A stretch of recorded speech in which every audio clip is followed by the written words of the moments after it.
Ang gagawin naman namin ngayon ay mag-i-install ng aircon, LG window type. Dahil mas malaki ang butas kumpara sa aircon, napilitan kaming grinderan ng naayon sa sukat na butas ng aircon, para mas kaaya-aya tignan at hindi malaki ang tatapalan.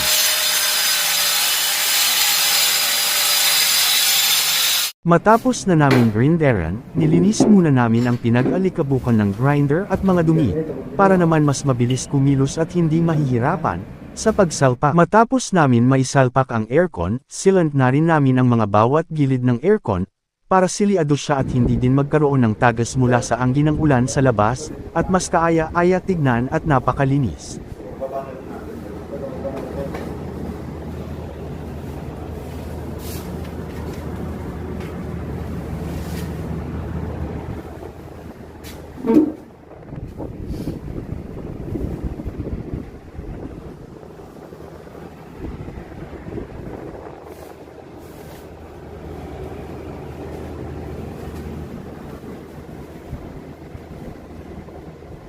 Dahil professional ang pagkakagawa, natuwa ang aming customer at niyaya niya kami mag-lunch sa may Max Restaurant.